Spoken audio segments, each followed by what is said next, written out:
real hero, the Father seen through the eyes of the Prodigal Son. Most of the people know my story, told the world over, but they don't know the real hero in the story. I am the prodigal son, and the real hero is my Father, the all-forgiving Father, an embodiment of love. I had a luxurious life in my father's mansion. Clothes of fine silk, sandals, rings of gold, rich and tasty food, and wines of various kinds, and a number of servants waiting to serve. Nevertheless, I was disappointed with my life. Despite all the luxuries I enjoyed, I didn't have freedom to invite my friends and throw a party for them in my house. I didn't have enough courage to ask my father, so I suppressed such desires in my heart and kept on thinking always for a way out. Finally, I devised a means that would solve all the problems. I would ask my father for my share of inheritance. I would go to the city and do my own business. I would have all the freedom to do anything. I could entertain all my friends and enjoy life. I mustered all the courage and approached my father and told him all my plans about my business. I asked him to divide and give my portion of wealth, expecting great resistance from him for the divide. He kept quiet for a while, thinking about what I said. I grew tense and my heart kept beating faster.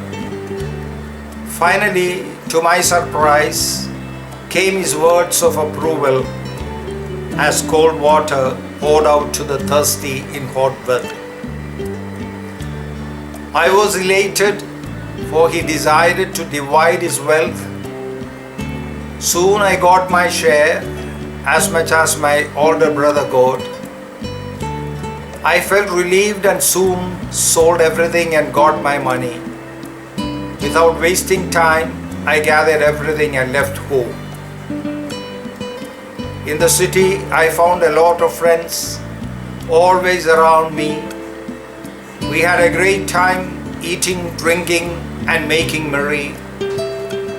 My money bag was full, so there was no worry. But before I realized, it was empty to my utter shock. Sooner than I became a pauper, all my friends left me. There was no business, no job, and no income. Pangs of hunger kept biting me, and I found no way out. All those friends who were around me, I found none now. I became desperate and hunted for any job I could find.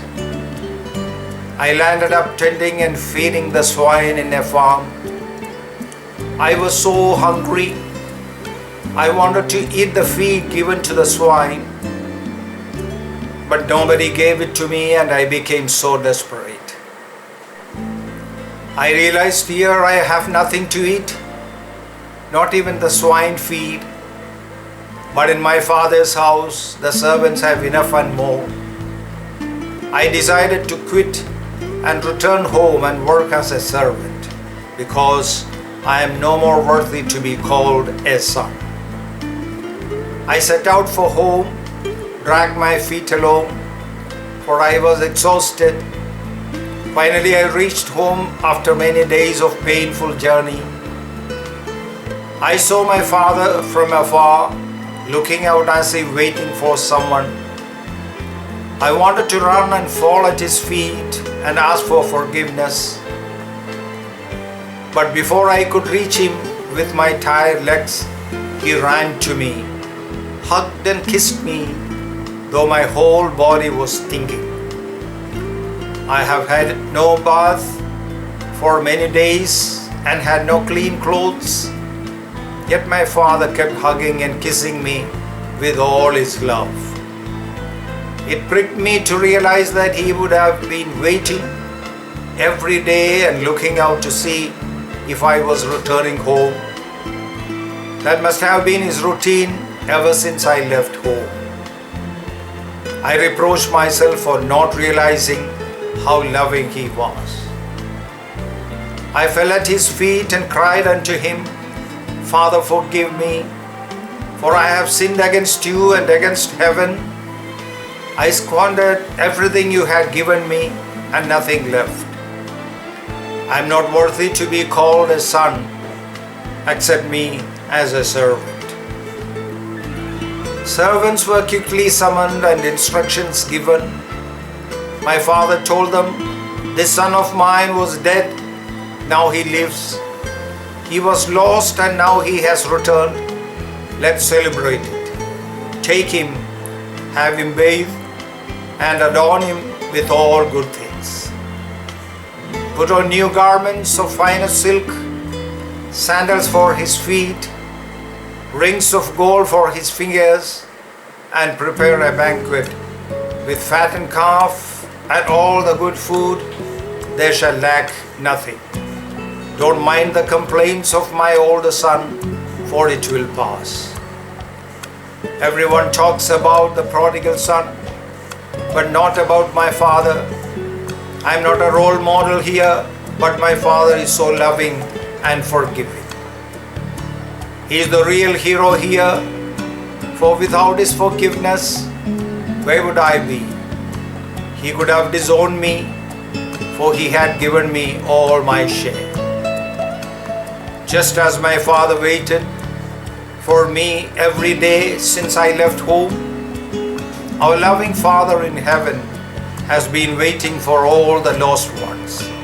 He became man and lived among us, gave his body and blood for us to eat and drink so that we may live forever. He has been knocking on our doors for an entry to sup with us. How long will you heed not his call, my brothers and sisters?